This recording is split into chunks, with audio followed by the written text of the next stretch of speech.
3, 2, 1. Welcome back to Waking Mad. Welcome to Waking Mad. And we're going to talk about dialogue and mindfulness, or maybe later in the second one. Mm-hmm. So, we haven't actually caught up for 4 months. Yeah, it's been a while. There's a lot of renovations, moving house. It's quite stressful. Got some pretty big things planned. New studio and better productions. So, Waking Mad is... Sometimes when you're doing a project like this, which is very important to both Jesse and myself, despite its importance, 1,001 other things come up which interfere with the process and the ability to just put time aside and have 2 very busy men rendezvous with a camera. We can't give up our day jobs yet, so... Yeah, well, the realities of life are such that there are other demands placed upon us, and it's the same with everyone. But the most important thing, and we were just talking about this in our pre-chat, because every time we do a podcast like this, an interview, whatever you want to call it, we have a pre-discussion. Mm. It's almost like a captain does his pre-flight check. Yeah. A priming. Pressures and temperatures and all that. A priming, yeah. And we were talking about, what we're going to talk about today, and that's when it all comes up, and on the spot, really. Yeah. And really, and I've said this before, and I think we're actually going to articulate the reason why this is important to share. These are our notes. Jesse never ever keeps notes. I do. I have thousands of notes. You've never ever kept notes for this interview? No. I've been the one who's written them down. Yes. Which I don't mind. Yeah. I'm not having a go at you at all. But 2 pages. Mm-hmm. The point being that you can't be prepared for everything with a plan which goes strictly according to plan when you execute it. But you can have a basic plan, which is a point of departure. And we use that term point of departure quite a bit on Waking Mad. Particularly with dialogue, there's something artistic about discourse. We're having a conversation. There's something magical about it, because although I could plan about what I want to say, and you could plan what you want to say, and we could even plan what we both want to say, there's a certain unknown element or aspect or characteristic in a dialogue that comes through and takes its own stage presence, doesn't it? And that's what we're going to talk about today. That something, that special je ne sais quoi that Jesse's talking about is really the substance of life and creativity and ideas. It's the space between and what emerges therein in that space. I mean, the art movement, Impressionism, focused on this. Yes. That, the only thing you can ever render in any act of art, namely painting, portraits or landscapes or whatever, is the artist's impression of the object. There is a fundamental chasm between subject and object, what I'm viewing. Mm-hmm.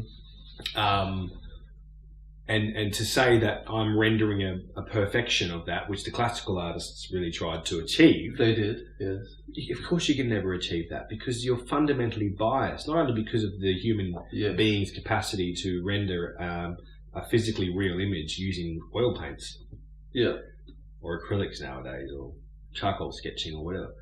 But the fact that there's a mind at work based on perception, and then socio-culturally, experientially biased interpretation of said perceptions, which then somehow have to be pieced back together through my physical body to render an image on a piece of paper or canvas or whatever it is. So Impressionism basically not only acknowledged that and stopped trying to achieve this impossible perfectionism, and celebrated the fact that, it is the artist's impression. And then you have like Monet's paintings like the lilies and so on. The poppies I remember seeing, and in his garden, Monet's garden, he often painted a lot of plants and beautiful garden scenes, and it was an overall sort of swathe and wash of colours blending. Because in many ways, an impression of a garden is not individual plants; it's a whole gestalt. Yeah, pastiche. And the thing about realism is cool in its own right. Actually, pastiche is a very important term that comes from postmodernism, which is heavily linked to impressionism, really. And pastiche is what is deemed important in any process or experience or happening is the movement from one thing to another thing. It's the movement. It's the change. Flow. The flow. Yeah. Which is is energy. More of a contemporaneous. So go with the flow. Yeah. No. But that brings us right back to dialogue. Yeah. Well, I was going to comment on realism versus impressionism. Back to realism. Sorry. I was saying that realism is cool because you get to see something which you might normally see. A traveller might be able to paint something from a church in Afghanistan and bring it back to England, so to say, and be able to experience that. But on the other side, it's already been rendered. It's already there. You could pick up and pack your bags and go there. But the problem with that is that it's very limiting. It's in the sense that impressionism allows interpretation, allows a freedom to change what is there, to expand upon it for better or for worse. And that is where you have an expansion of material, of ideas that you can work with, that can mix and synthesize to create new material. And that, in a sense, is progress. I mean, as we'll talk about in a minute, synthesis itself is a feature of dialectics, which is a form of dialogue in order to achieve progress. It really is the description of evolution of systems, particularly human systems involving thought and creativity and imagination. And when you look at technology is the artifact of consciousness. You look around and you see, new window treatments from different kinds of periods of architecture, or you look at, the movement toward mechanical and then, using steam, hydraulics, and then oil, and then electronic, and then digital, and then cloud, and then so on and so forth. I mean, we can probably imagine what's going to be happening next with subtle energies and things like that. But what we're seeing is you're always building upon what has come before you. Yes. In this tripartite arrangement of thesis, antithesis, and synthesis. And that's where you get the word synthetic, or artificial or created, is that it comes from the balance of tensions, the dynamic balance of tensions that occurs between a thesis and an initial original idea. That what could ever be an initial original idea, because it's always based on what's come before it. So it's relative. It's relative. The theory of relativity. Yeah. So every thesis is at the same time a synthesis. Yeah. And it's a process of a thesis being met by an antithesis, which is basically an opponent's argument against your thesis. It might even be like having a discussion, a dialogue, where I say something, and Jesse says, I'm not so sure, have you considered it this way? Yeah. And I go, that's interesting. But still, he's been affected by the fact that I offered my thesis, and I've been affected by the fact that he's offered his antithesis, such that a synthesis emerges between us. Keep in mind, you can't have growth without resistance. So if I was to do muscle building, or to go for a run and be a better jogger, I need to do those first baby steps. To do the muscle work and build up that muscle, and I can only do that by running and building those resistances. Gets the muscle. Just like muscle fiber analogy, perfect analogy. You have to basically strain the muscle fibers with excessive weight, which is increasing every time you go forward with muscle building, and then you tear the muscle fibers. Yeah, and that's why you're always so sore after a workout, and then they grow back. Well, you're sore because of lactic acid as well, but then they grow back thicker. Yes, and stronger. So back to Nietzsche, pain that doesn't kill us makes us stronger. Yeah. words to the effect. Things grow because of resistance. Yes, that's right. And even pain and damage and destruction. It's the phoenix rising from the ashes. It's creativity and novelty and being reborn from the ashes, from the old. Yeah. And you can look back and you can actually see an analysis of the history of humankind, where you always see this cyclical revolutions. Yeah. These revolutions. Indeed, they're called revolutions. They go round and round and round. And I always think of the absolute joy and adventure that comes from being a revolutionary. You look at someone like Fidel Castro taking on the might of the United States, or you look at someone like, the American militia taking on the might of the British Empire. Yeah. It swings and roundabouts.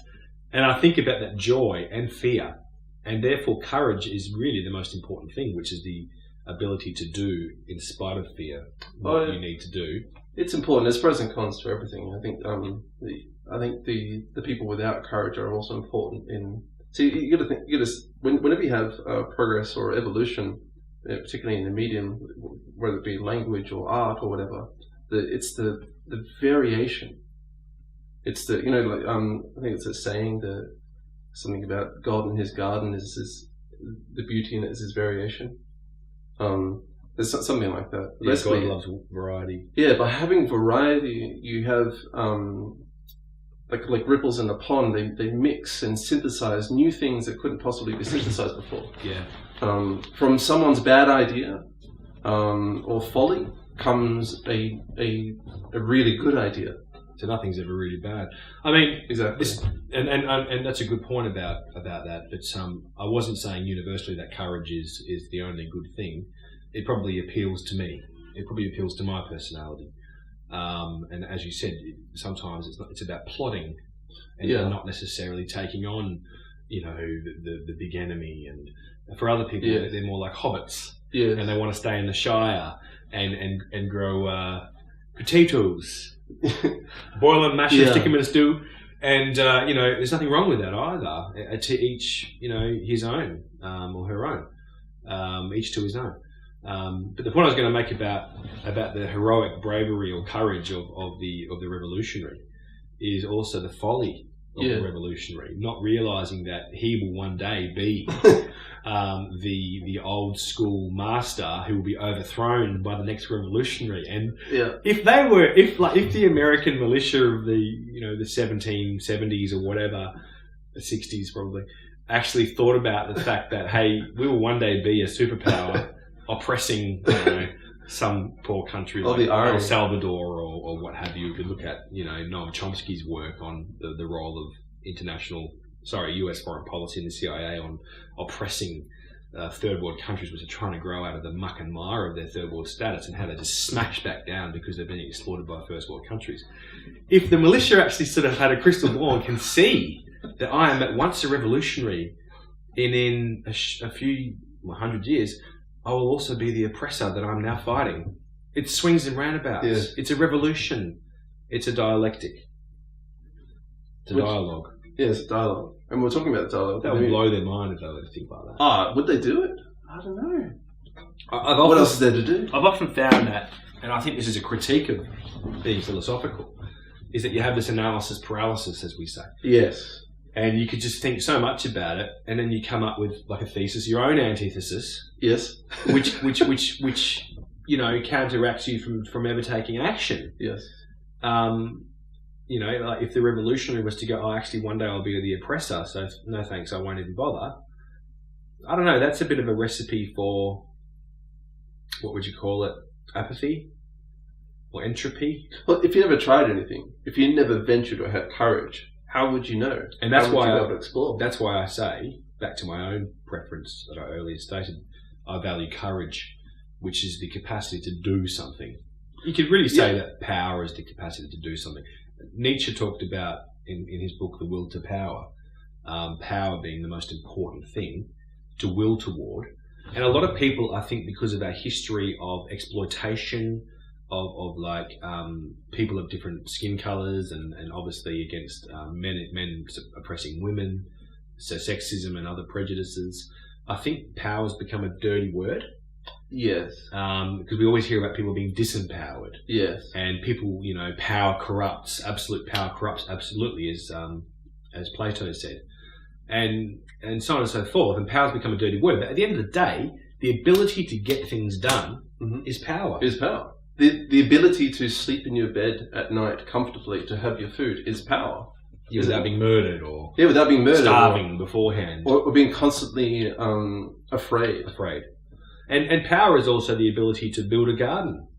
Yes. I mean, I've recently moved into a beautiful farm in here in Western Australia, and which is why we haven't done a podcast really for 3-4 months. Yes. And it was a real exercise in power in getting things done, because so many people and different forces had to be coalesced and brought together to get things done. And, we put in an arena yesterday, a round pen for training horses. It was 20 meters in diameter, and you're looking at dozens and dozens of these steel panels which are required to create this, and then getting them delivered here, and then placing them all together and designing the thing. And we had all these people sort of volunteer, friends of ours and acquaintances of ours, and we had about 9 people come together who we exercised a sort of a communal power to get something done. And like faster than like 2 hours, we stood back and it was done. And you're just sort of marveling at your work. And I'm sure you've done this yourself, dear viewer, where perhaps you've dug a hole to plant a tree, or I don't know, build something, put something in your garden, or sort something out in a workplace, get a job done, or bring people together from warring factions in a family, or in a gang in a neighbourhood. The ability to get things done, there's something about it. It feels good, but at the same time, you can see that there's this other little, like the angel on one shoulder and the demon on the other. The little demon pops up and says, imagine what we could do with this power. Yeah. Stick with me and you'll wear diamonds, Yeah. And you've got to sort of curtail yourself. And I think we did a podcast about this earlier. We talked about political correctness and how words are being pushed to their extreme and taken out of context. It was a very good podcast. It was 3 or 4 part series. Yes, it was. In August. And I thought that was a really good podcast. I was watching it later, and the dialogue process right there shows what can come between 2 people who have an intention. Sorry, back to you. Yeah, and so it just shows how power is one of those other dirty words, how it's been pushed to the extreme. It's only associated with people sitting on a throne, or gang leaders and stuff. No, it's everywhere. I would suggest that it's vitally important. That you, me, we are all empowered. Yes. Because that's the only thing that will keep power in check. Yeah. If you've got power, centralized power, there's nothing keeping it in check. And then Plato's words come to mind, absolute power corrupts absolutely. Yeah. So it's vital to be empowered. And this is why dialogue and teaching people philosophy and how to talk to each other, to listen and to speak, to be heard, to articulate, is all important. Because when you start restricting or decaying the tool, the most powerful tool we have available, which is language, communication, discussion, philosophical skills, which is don't forget, philosophy is the love of truth. Yes. Or the love of wisdom. Which is truth. Yeah. Wisdom. Hopefully They're very false related. Wisdom. Well, yeah.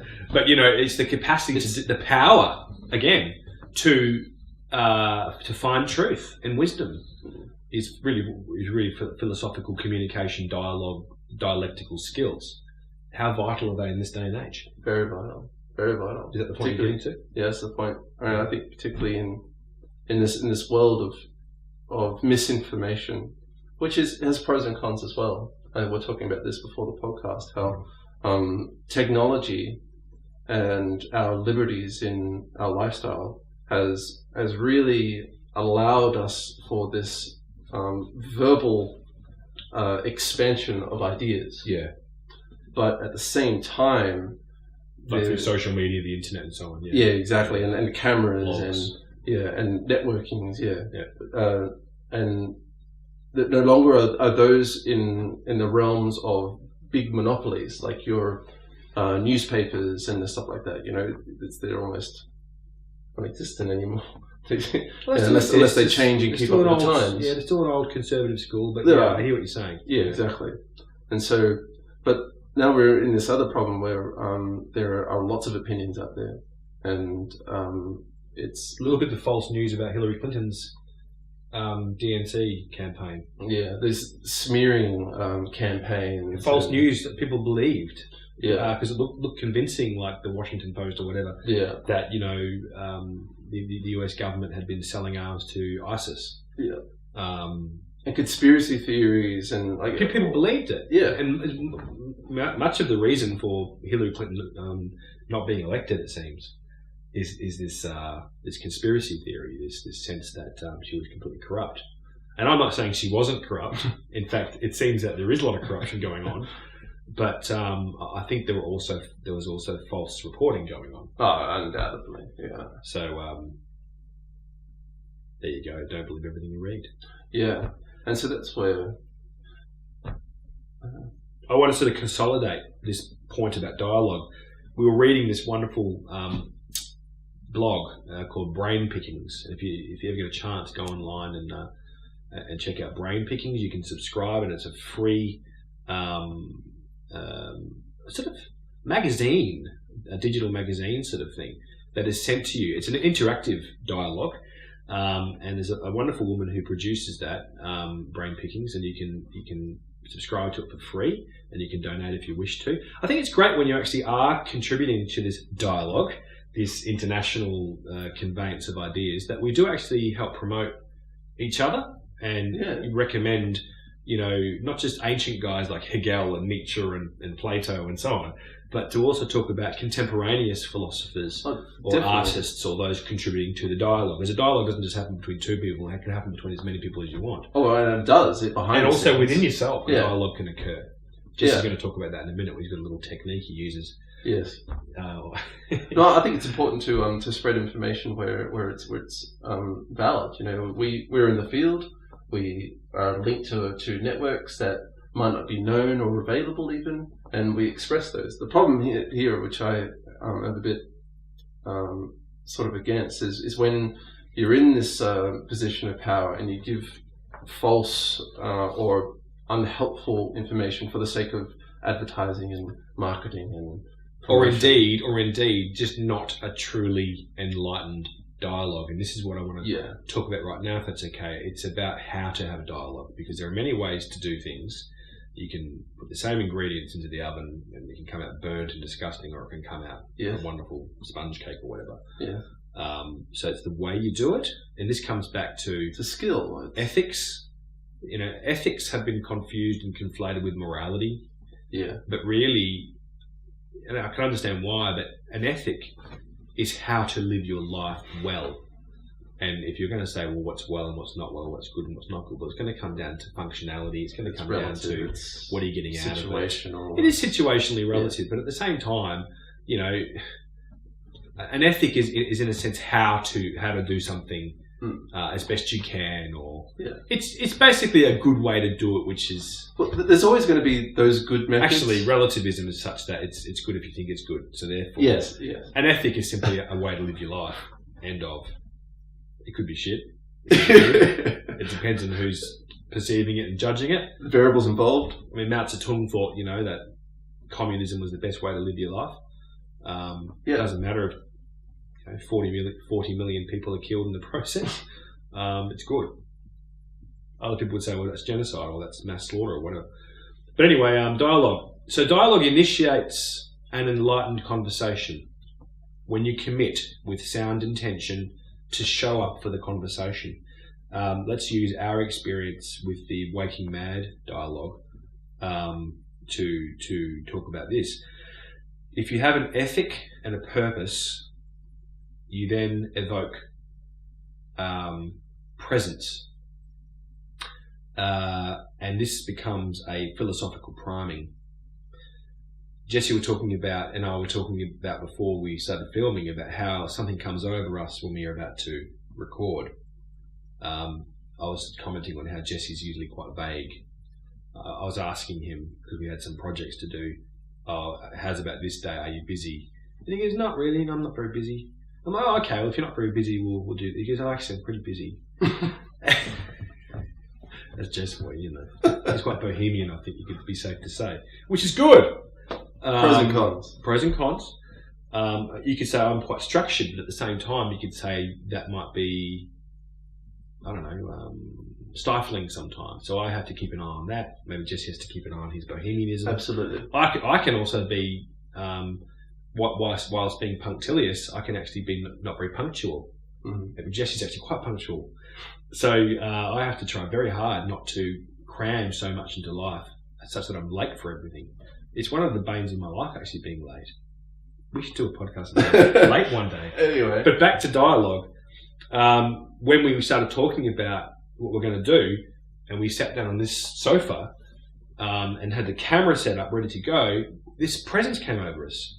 And then Jesse offered the term, it's like we're being philosophically primed. Philosophical priming. It's like a ball pump. When you prime a ball pump, you get all the air out of the cylinder and push the water up, so it's constant. It's totally full of water, and then you don't have anything that could affect or damage the motor, and it's ready to go. It's ready to pump. It's called priming, and priming sort of empowers and emboldens anything. Yeah, so philosophical priming is a very good term, but we started to get all the P's. Because we then decided that when the camera is ready, not only is an ethical purpose bringing on a presence and a philosophical priming, you then have a power which seems to emerge based on potential. Because I think that when you record something like this, you can affect myriad people, especially if you're talking about truth. Truth is actually very special. When we talk about truth and wisdom and philosophy, we're not just talking about old dead guys. We're talking about a living power. Yes. Beautiful. Which exists with purpose and presence, affecting potential. Yes. And it can affect people, myriad people, in potential beyond time. It's a proposition for affecting a wider, larger chunk of time and space, as Jesse stated as well. That was a quote just there. So what we have here is a very powerful engagement, philosophical engagement, dialogue, dialectics, the thesis, antithesis, synthesis, revolutionary process, where that synthesis becomes the next thesis, and it's an ever-emerging pastiche of potential. Progress. Progress. And that is a process. There are no fixed objects. Everything is in flux. The only constant thing, paradoxically, the only constant thing in life is change. The only constant thing in the universe is change. The constancy of change. And so, what are we getting at here? Because we are natural beings. We are living in the universe. We are of the universe. The universe is of us. In many ways, if you think about biocentrism, psychocentrism, where consciousness seems to be absolutely required for this nature or this universe to exist. Not only that, but we seem to be operating in similar or the same way as the plants, or as the world, or as the universe itself. And that's why I think it's always very important to maintain a sense of respect and mystery of the universe. We can, as Einstein said, and I've said this many times and I'll continue to say it, once you say you know something and you stop asking questions, you'll never understand it. So you live in the question, the erotim, which has been cited by some theorists as being particularly special. Just by the by here, this is coming up in the synthetic dialogue. But this is the question mark. The name of this question mark is the erotim. Eros, little cherub god a very powerful god of love and life. Eroticism. Life can only exist because of that, because of love, because of sex, because of whatever you want to call it. Erotim. The question mark is sexy. We've said this before. Now this looks like the Eye of Horus. The ancient Egyptian mystery schools seems to have been the start of advanced civilization as far as we can ascertain. I mean, there's also evidence that there is Sumerian ancient culture, Babylonian ancient culture, not necessarily as ancient as the Egyptian culture though. But there's also, more, what would you say, alternative archaeologies which talk about advanced races before. But as far as we know, the Egyptians were like carrying the flame, if you will, of civilization, which, by the way, we need to talk about that as well, the flame of civilization and how important it is to do philosophy, because you are passing on and heralding and maintaining the flame. And sometimes there's very rough storms and you've got this little flame and you have to keep it totally protected or the wind will snuff it out quicker than you can say snuff or erotin. This Eye of Horus, it looks like the Eye of Horus. And the Eye of Horus seems to be linked to a cross-section of the brain. We have a thalamus, hypothalamus, sort of limbic system, and pineal gland and pituitary gland arrangement here, which is really the stuff of consciousness and the hardware of consciousness. We'll talk more about this another time, but basically living in the question is a mystery, and it needs to be maintained as a mystery, and it needs to be explored. And back to brain pickings, the author of Brain Pickings was referencing a conversation held between Margaret Mead, who's a wonderful author, and James Baldwin about dialogue and true dialogue and what's important with dialogue,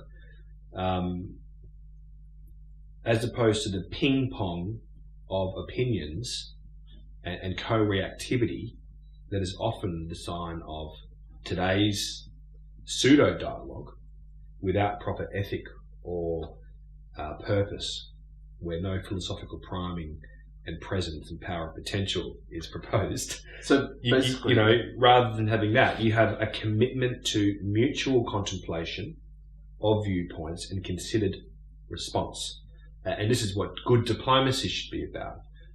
The same thing, dialogue based on philosophical ethics. Recently I read about the President of Ireland. I can't remember his name just now, but it was the President of Ireland was stating that one of the most important things to focus on at this time is teaching philosophy. I saw that. I was like, wow, here's someone who I agree with or who agrees with me or whatever. Why is that so important now? Because of the way that social media and connectivity through the cloud or whatever is so rampant. We all need much better skills. We need to lift our game because, a lot of stuff can happen very quickly. It can go south very quickly because of this connectivity.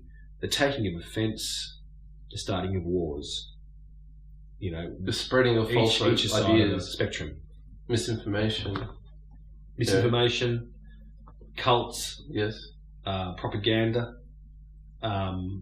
You'll find, if you are philosophically minded, fallacious reasoning all over the place, which is why it's so important to learn philosophy, as per the President of Ireland's speech. A poet named Elizabeth Alexander stated, "To bother to engage with problematic culture and problematic people within that culture is an act of love." It can also be defined as generous listening, as opposed to what we often see in this day and age, ostensibly, an ungenerous unwillingness to listen, coupled with the compulsion to speak. So everyone's talking phonetically, no one's necessarily listening. You can't have a dialogue if that's the case. No, because it requires two or more people. That's right. Yeah. And it's the magic that occurs between you. Egotism, fanaticism, fascism, narcissism, that's what gets in the way. Yes. The need to be right.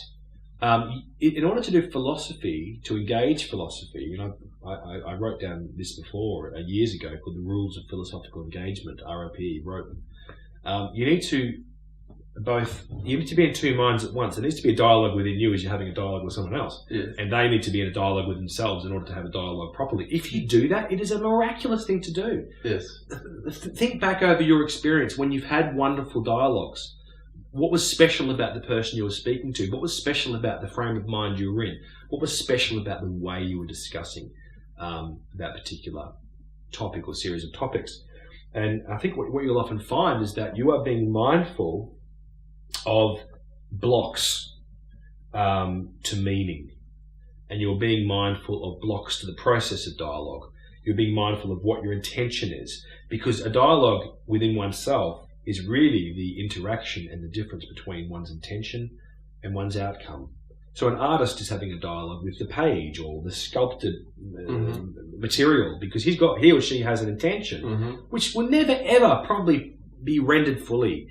Even as he or she is putting it down on the paper or on the block of wood or the marble or whatever, it's changing, because once he puts it down, he's seeing it, and then he's being informed by that, and that's affecting the next step. So it's actually a creative outcome between intention and outcome, which is dialogue.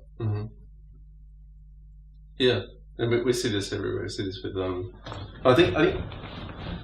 I think what we can say, to simply put this, is that people they're not educated in the ways that to do dialogue. And some people, yeah, or many, and there's this unappreciation / disrespectfulness, which I guess you could call them as interpretations of the lack of interpretation, of the lack of education.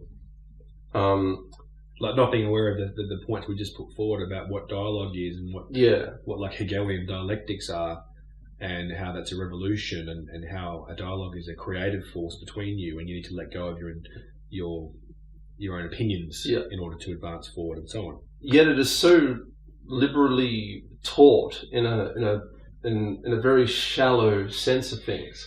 So everyone could do it, but no one's really doing it properly or effectively or in a healthy way. Well, certainly not on a mass scale. No. I mean, dialogue is a Greek term, a Greek word. Dia, logos. Dia means through, and logos means the word. Through the word, you will achieve creation.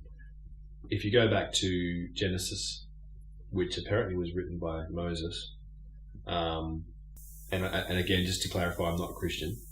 I think you have to do that these days because people jump to conclusions. No, you can explore anything. Well, I think the main problem with that is that, as long as you do so in a philosophically respectful and mindful way. I think it's important to stipulate that, because we're not looking at it from a Christian perspective. A biased way, yeah. We're looking at it in a very, I guess, top level, overarching way, exploring it not just in a certain framework. And what license? Like, is written on the afterword byline or whatever of Waking Mad series. All ideas are exploratory. Yes. I can't begin to tell you how relieved I am to make that statement, or to make statements to explore dialogue under the auspices of all ideas are exploratory. You don't have to be right or wrong. You don't have to be crucified for your beliefs. It's not about that. That's the way of the past. You let go of it. You don't have to identify with these beliefs. It's liberating to be able to explore things, to perform these things called thought experiments. When you think about how it can go, you can't necessarily set it up in reality. You can still do it using imagination and thought, and follow things through. It's liberating not to necessarily be held to a belief system. Again, I've said so before, just my beliefs are very few and far between. Dialogue, though, can be seen in the origins of Genesis, because in the beginning there was the Word. And what is the Word? The Tibetans and the Hindus and whatnot say it's Om, A-U-M, and they chant Om. And if you haven't ever tried chanting Om, it's actually quite amazing to do so. Or if you haven't heard it, YouTube it. Yeah, and just leave it on. And learn how, because you have to learn how to vibrate the term.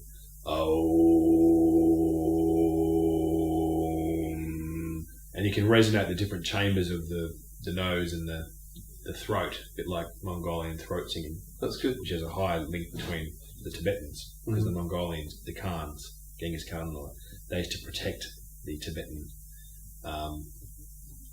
monks that was looked upon as the city of light, the light of civilization, and that's why you've got a similar kind of throat singing thing there. But I'm digressing. You can say Om, you can say whatever, but in the beginning there was the Word. In Greek, which is the oldest version of the Old Testament, or the book of Moses, the book of Genesis, in the beginning was the Logos. The Logos is where we get the term dialogue from. Dia means through, and Logos means the word. So through the word, you get something magical happening as he turns off his phone. Just one thing he forgot to do. You get something magically emerging, and that is the act of creation. Yes. The act of creation. In the beginning there was the Word. Don't you see the clue? That is a massive clue, don't you think? Mm-hmm. I think the Bible is probably, a lot of it is code. Mm-hmm. It's way too... Metaphor, analogy. Yeah, all the parables and the metaphor and the analogy. It's way too complex and way too... Look, why would you bother? Why would you bother writing this? If you didn't have a purpose. I think there's hidden meaning behind it. I mean, there is a school of thought which states the Bible, a lot of the Bible goes back to the work of Plato, because you can see a similarity, especially the New Testament, in Platonism and Christianity. And indeed you had a movement of those called the Neoplatonists, the idea being that of the transcendental soul, and that the perfection of heaven, if you will, existed what he called the world of form, which doesn't mean physical form. It means the perfect version of what we and all objects in this reality are mere copies, renditions. Yeah, sort of like emanations. Yeah. Much like an artist trying to put forth his painting, it's just a So you have the idea world, which probably was then conflated with the idea of the transcendental paradise, and then hence the word idealist. Islam and also Christianity, heaven. The idea of the spiritual realm that we return to when we die, which I think caused a lot of problems because it made a lot of people invalidate and take for granted this existence. Yes. The point being, in the beginning there was the Word, the Logos, dialogue with the Word, with the Logos. In so doing, in so setting up a dialogue with the right purpose, the philosophical priming, evoking the presence and power and potential and proposition, we have creation, and we are creating by doing. A lot of the time when we go to have a discussion, like Jesse will have a counterpoint, in other words, a thesis and an antithesis, I'll bristle a little bit. And, I'm then mindful of that bristling. It's only very minor, by the way. And it happens in any kind of conversation from time to time. If someone's being disagreeable or has a point of view where they probably misheard you or misrepresented you, especially, no one really likes being misrepresented. Not that you do that, by the way. But it's just that sense, even in a minor way, of bristling. And what you've got there is a fixation on your thesis. And in order to do a dialogue, you need to have a dialogue within yourself as well as between each other, where you are mindful of that fixation, that opinion, and are willing to let it go. Only mindfulness can do that. Otherwise, you have fanaticism and all kinds of narcissism and egotism, where you have to be right. We don't need to be right, because by needing to be right, I'm going to be wrong. Only through letting go of the need to be right can we be right, so to speak, in the process called dialogue, or the rules of philosophical engagement. You either love yourself, and that being the egoic version of self, or you love your higher self, your transcendental self. You love Sophia.